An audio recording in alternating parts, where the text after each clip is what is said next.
Dear students, good morning. I hope you all are well and safe and enjoying my videos. In this video, I will be discussing with you another interesting poem for class 9th, and the title of this poem is Cart Driver, written by Padma Sachdev. ये poem actually Dogri में लिखी है पद्मा सचदेव ने, और ये हैं Padma Sachdev Dogri poet, और बाद में इस पोएम को ट्रांसलेट किया है इंग्लिश में डॉक्टर करण सिंह ने। ठीक है, तो आइए शुरू करते हैं। पहले हम पोइट के बारे में जानने की कोशिश करते हैं। ठीक है, Padma Sachdev born on 17th April 1940 is a prominent Dogri poet. जैसे मैंने पहले आपको बताया कि ये डोगरी पोइट रही हैं and short story writer. Her writings have given a new face lift to Dogri literature. इन्होंने काफ़ी डोगरी में पोएम्स और शॉर्ट स्टोरीज लिखी हैं। She has been widely read and acknowledged in the literary circle. She has written about women related subjects, जो औरत के related जो सब्जेक्ट्स हैं उनके लिए लिखा है, उनके बारे में लिखा है। नेचर के बारे में लिखा है एंड ह्यूमन इमोशंस और ह्यूमन फीलिंग्स के बारे में लिखा है। हर पोइट्री इज़ इंटेंसली इमोशनल। उसकी जो पोइट्री है काफ़ी इमोशनल है, काफ़ी उसमें फीलिंग्स हैं, इंटेंस फीलिंग्स हैं उसमें। She was awarded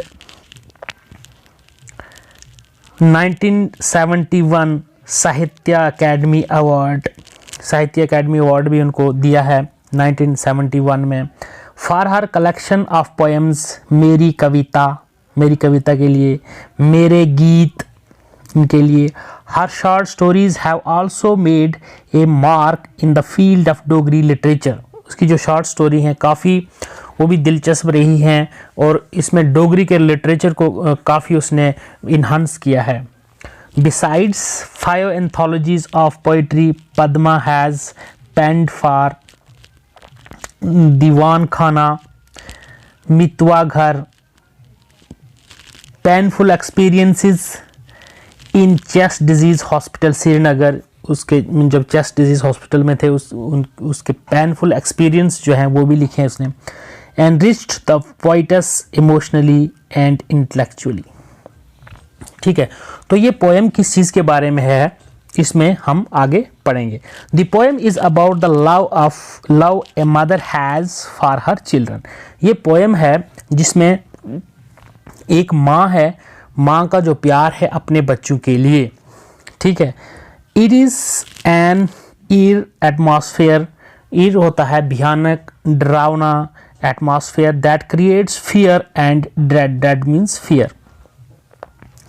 it's a tussle between the love mother has for her own self.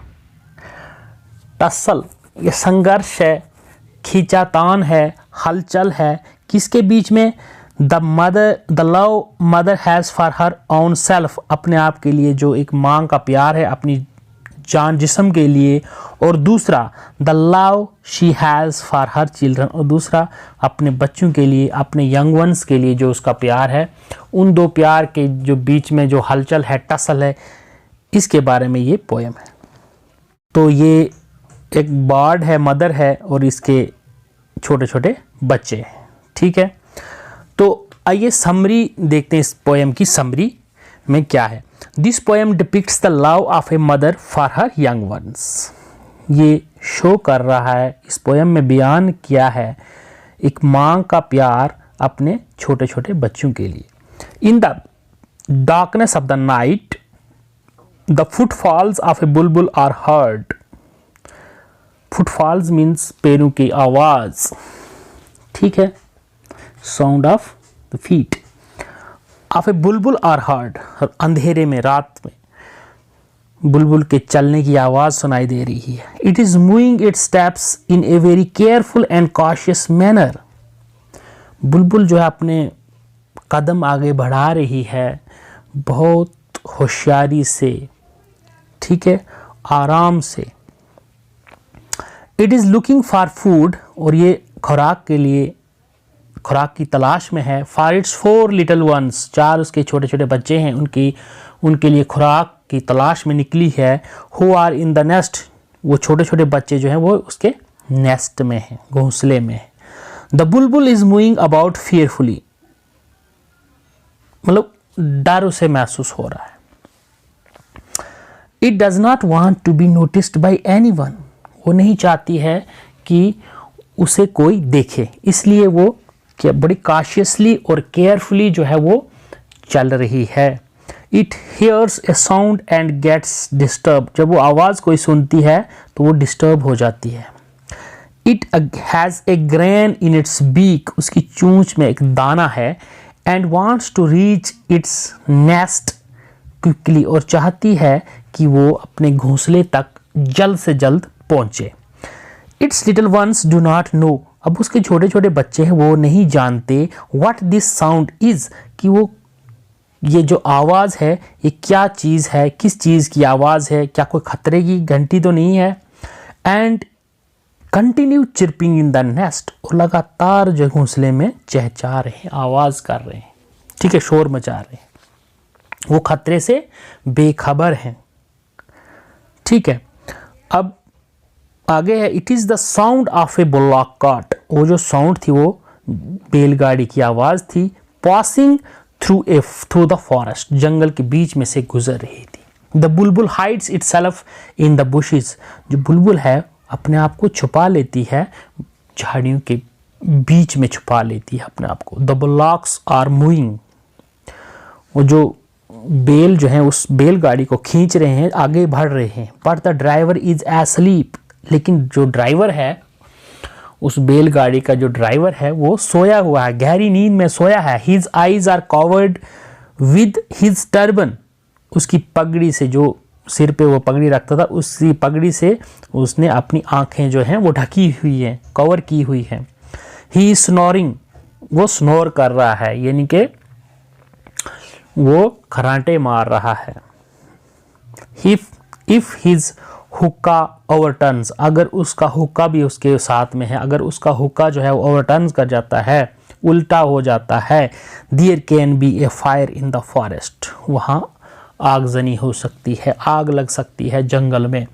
The bulbul imagines that there is a fire, अब बुलबुल जो है वो ये सोचती है कि इसमें, यहाँ जंगल में आग लग सकती है। And at once tries to fly to its young ones in the nest, और फौरन वो उड़ जाना चाहती है, अपने छोटे छोटे बच्चों के पास जाना चाहती है। But out of fear it can not lift its legs and fly, लेकिन डर के मारे वो अपनी टांगें उठा नहीं पा रही है और उड़ नहीं पा रही है, इतनी डर चुकी है वो। दस this poem reveals the love of a mother, जो ये पोएम जो है हमें ये बयान करती है कि एक माँ का प्यार जो है अपने बच्चों के लिए, फॉर हर चिल्ड्रन, अपने बच्चों के लिए। And also her concern for her own life, और ये अपनी फ़िक्र, अपनी ज़िंदगी की फ़िक्र भी ये बयान कर रहा है, ठीक है। तो ये जैसे पहले ही बताया कि tussle between the love of a mother for her children and for her own life, ठीक है। तो इस पोएम का जो सेंट्रल आइडिया है वो भी देखते हैं कि सेंट्रल आइडिया में क्या है। This poem reveals the love of a mother for her children, ठीक है, ये पहले हमने डिस्कस किया। ए मदर में बी ए ह्यूमन बीइंग, एक माँ इंसान हो सकती है, ए बर्ड परिंदा, और एन एनिमल जानवर हो सकती है। The feeling of love is the same in every case, जो लव, जो फीलिंग है, लव है, प्यार है अपने बच्चों के लिए, वो सेम है, चाहे वो इंसान हूँ, परिंदे हूँ, जानवर हूँ, लेकिन प्यार जो है हर एक केस में सेम है। A bulbul sees the danger of fire in the forest, it at once wants to fly, फौरन उड़ना चाहती है, to its young ones and save them from any harm, जो नुकसान होने से उन्हें बचाना चाहती है। But the feeling of fear, लेकिन वो डर का जो माहौल है, डर जो उसे महसूस हो रहा है, वो पैरालाइजेज इट्स फीट, उसके अपने फीट को क्या करते, क्या डर के मारे क्या हो जाते हैं, उसके अपने फीट जो पैरालाइज हो जाते हैं, सुन्न हो जाते हैं, वो उनको हरकत जो है बंद हो जाती है। And it finds itself unable to fly, और अपने आप को पाती है अनेबल, नाकाबिल टू फ्लाई, उड़ नहीं पाती है डर के मारे। ठीक है, ये सेंट्रल आइडिया है इस पोएम का। तो आइए अब हम टेक्स्ट देखते हैं। ठीक है, टेक्स्ट में क्या है? In the fearful silence of the forest, I hear the sound of the footfalls of a careful bulbul out in the night, shaking the feathers on his head to find food for its 4 little ones hungry in the nest. ये nest है, ना कि next, ये nest है घोंसले में। काफ़ी आसान पोएम है ये। तो पोइट कहता है in the fearful silence of the forest, तो काफ़ी शांति है, काफ़ी शांत माहौल है, लेकिन डरावना सा माहौल है। I hear the sound of the footfalls, poet कहता है कि मैं आवाज़ सुनता हूँ, आवाज़ उसे सुनाई देती है फुटफॉल्स की, पैरों की आवाज़ सुनाई देती है। ऑफ ए केयरफुल बुलबुल, ठीक है, बुलबुल की आवाज़ उसे सुनाई देती है, जो कि कॉशियसली, बड़े आराम से, केयरफुली जो चल रही है। Out in the night shaking the feathers on his head, काफ़ी कॉशियसली चल रही है रात के वक़्त। और ये रात के वक़्त क्यों चल रही है? In search of food for her little ones, जो उसके 4 छोटे छोटे बच्चे हैं उनके लिए खाने की तलाश में निकली है, और वहाँ जंगल में चल रही है। To find food for its 4 little ones hungry in the nest, जो कि घोंसले में भूखे हैं। ठीक है, और बुलबुल जो है,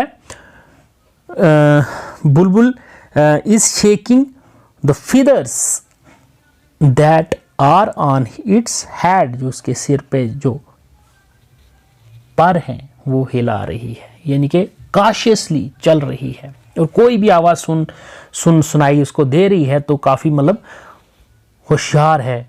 ठीक है, तो अब ये सेकंड स्टेंजा है, मूविंग स्लोली, ये देखिए ना कितने आराम से चल रही है वो।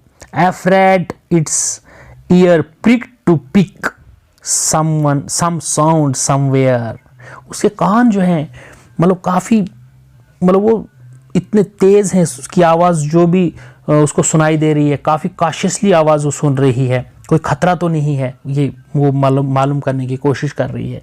उसके कान जो है हर वक्त तैयार हैं। With the grain in its beak, उसकी चूंच में क्या है? क्या है? दाना है। अपने बच्चों के लिए उसने दाना ढूंढ के रखा हुआ है और वो चूंच में है। इट हेस्टन्स टू द नेस्ट, अब वो कोशिश कर रही है कि जल्दी जल्दी वो अपने नेस्ट तक पहुंचे और अपने छोटे छोटे बच्चों को वो दाना खिलाए। इट्स ट्विटरिंग फ्लैजलिंग्स, ट्विटरिंग मीन्स जो काफ़ी एक्साइटेड हैं उसके छोटे छोटे बच्चे, फ्लैजलिंग्स मीन्स यंग बर्ड्स, अभी उन्होंने जो मतलब अभी जस्ट उन्होंने उड़ना शुरू सीखा है, अभी बट इनएक्सपीरियंस्ड हैं। Do not know the forest is in the throes of fear, मतलब violent, throes means violent, fear, sufferings. They continue chirping, वो इस जंगल के खतरे को नहीं भांप पा रहे हैं, समझ नहीं पा रहे हैं, और कंटिन्यूसली वो चहचा रहे हैं, अपनी माँ को बुला रहे हैं क्योंकि उनको भूख लगी है। द बुलबुल ट्रेम्बल्स, कांप रही है। Moves with his head raised, अपना जो उसका सिर है काफ़ी ऊंचा किया हुआ है। अलर्ट ऑल ईयर्स, और तमाम उसके जो कान हैं उनको अलर्ट करे हुए हैं, खबरदार करे हुए हैं। ठीक है, तो इस स्टेंजा में कहता है, पोइट कहता है कि जो बुलबुल है वो आराम से चल रही है, डरी हुई है, और अपने कान जो हैं उठाए हुए हैं, अपना सिर भी उसने काफ़ी ऊंचा किया हुआ है। ठीक है, वो जल्दी जल्दी अपने नेस्ट की तरफ बढ़ना चाह रही है क्योंकि उसके बच्चे जो हैं वो शोर मचा रहे हैं, चिर्प कर रहे हैं, चहचहा रहे हैं, और क्योंकि वो भूखे हैं। ठीक है, तो अब जो बुलबुल है वो कांप रही है डर के मारे। ठीक है, और अपना सिर जो है moves with his head raised, अपना सिर जो है ऊंचा करके चल रही है। ठीक है, और काफ़ी अलर्ट है, काफ़ी होशियारी से आगे बढ़ रही है। नेक्स्ट स्टेंजा देखते हैं। Suddenly there is a sound of wheels, अचानक पहियों की आवाज आ जाती है। The sound of dry leaves crackling, सूखे पत्ते जो उनकी आवाज कर रहे हैं, वो टूट रहे हैं, आवाज कर रहे हैं। जब उनके ऊपर से कोई चले तो आवाज करते हैं। The sound rising and subsiding, वो साउंड जो है, आवाज जो है, कभी आवाज ऊंची आवाज आ रही है, कभी नीची आवाज आ रही है, कभी ज़्यादा आवाज़ आ रही है, कभी कम। The bulbul hides itself in the bushes, वो बुलबुल जो है अपने आप को छुपा देती है झाड़ियों के बीच में। It sees a bullock cart laden with good, एक बुलॉक कार्ट देखती है, बैलगाड़ी देखती है, और वो बैलगाड़ी जो है वो लदी हुई है सामान से। Bullocks moving by themselves heads down, वो बुलॉक जो है, वो बैल जो है उस कार्ट को ड्राइव कर रहे हैं, खींच रहे हैं, खुद ही खींच रहे हैं, उनके जो सिर हैं वो झुके हुए हैं। द ड्राइवर एस्लीप, जो उनका ड्राइवर है वो सोया हुआ है, गहरी नींद में सोया हुआ है, और खरांटे, स्नोरिंग मीन्स खरांटे मार रहा है। Eyes covered with the head of his turban, जो उसकी आंखें हैं वो कवर हैं, वो ढकी हुई है। With the head of his turban, जो कि टर्बन उसकी जो पगड़ी है उसके साथ उसने आंखें जो हैं अपनी कवर कर रखी हैं, यानी कि गहरी नींद में सोया हुआ है। ठीक है, अचानक suddenly there is a sound of wheels, अचानक पहियों की आवाज़ बुलबुल को सुनाई देती है, और सूखे पत्तों की आवाज़, उनके जो पत्ते हैं वो उनकी टूटने की आवाज़ भी उसे आ रही है, और वो साउंड जो है कभी बढ़ रही है और कभी कम हो रही है। तो बुलबुल क्या कर रही है, वो बुलबुल अपने आप को छुपाए रखी हुई है किसी में, बुशेस के पीछे, झाड़ियों में। ठीक है, और वो देखती है कि एक बुलॉक कार्ट जो है वो आ रही है, जो कि लदी हुई है, उसमें भरा हुआ है सामान भरा हुआ है, और वो जो बुलॉक्स हैं, जो वो बेल हैं, वो उसको बुलॉक कार्ट को खींच रहे हैं, और उनके सिर जो है वो नीचे हैं, झुके हुए हैं। और ड्राइवर, बुलबुल ये देखती है कि ड्राइवर जो है वो गहरी नींद में सोया हुआ है और खरांटे मार रहा है, और उसने अपनी आंखें जो हैं वो कवर रखी हैं, किससे, टर्बन के साथ, पगड़ी के साथ जो है आंखें कवर करके रखी हुई हैं, और गहरी नींद में सोया हुआ है। उसको डर है। अब वो बुलबुल जो है काफ़ी डर में है। What if the cart stumbles, अगर कार्ट जो है, गाड़ी जो है, अगर वो लड़खड़ा जाती है, स्टम्बल्स, लड़खड़ा जाती है। द कार्ट ड्राइवर्स हुक्का वर टर्न्स, इसके साथ में हुक्का भी है। ठीक है, और स्मोक कर रहा था, अब वो उसको गहरी नींद आ गई है। अगर वो सोचती है कि अगर उसका हुक्का जो है वो ओवरटर्न कर जाता है, the forest catches fire, it imagines the forest on fire, wishes to run towards its nest to save its young ones, but cannot lift its legs out of fear. अब बुलबुल जो है काफ़ी डर से भरी हुई है, और ये सोच रही है कि अगर ये गाड़ी जो है अगर लड़खड़ा जाती है, और इस जो कार्ट ड्राइवर का हुक्का भी अगर जो है वो मतलब ओवरटर्न कर जाता है, उल्टा हो जाता है, उलट जाता है, तो क्या होगा, तब क्या होगा, देन द होल, तब पूरा जो फॉरेस्ट होगा वो आग पकड़ सकता है। और ये बुलबुल जो है वो चाहती है कि फॉरेस्ट जो है वो आग पकड़े, उससे पहले वो जल्दी जल्दी अपने बच्चों के पास जाना चाहती है। ठीक है, अपने छोटे छोटे बच्चों को बचाना चाहती है, to save its young ones, but can not lift its legs out of fear, लेकिन डर के मारे वो अपने जो टांगे हैं वो उठा नहीं पाती है और उड़ नहीं पाती है, इतना वो डर चुकी है। ठीक है, तो ये पोएम जो है translated from Dogri by doctor Karan Singh. Karan Singh ने ये जो पोएम है ये ट्रांसलेट की है इंग्लिश में। ठीक है, तो इस पोएम में क्या फीलिंग है? What feelings does bulbul imagination arouse in the reader? तो ये जो रीडर है, रीडर के माइंड में कौन सी इमेजिनेशन जो है वो अरोज कर रही है बुलबुल? तो फीलिंग ऑफ पिटी। ठीक है, फीलिंग ऑफ पिटी। तो दूसरा है पॉइंट है, what images does the poet use to create an atmosphere of fear and silence in the poem? तो इसमें images create in an atmosphere of silence and fear in the poem are fearful of for silence of the forest, its ears pricked to pick some sound somewhere, throes of fear, ये सारी fear और silence की images हैं। The cart driver's hookah overturns, imagines the forest on fire, cannot lift its legs out of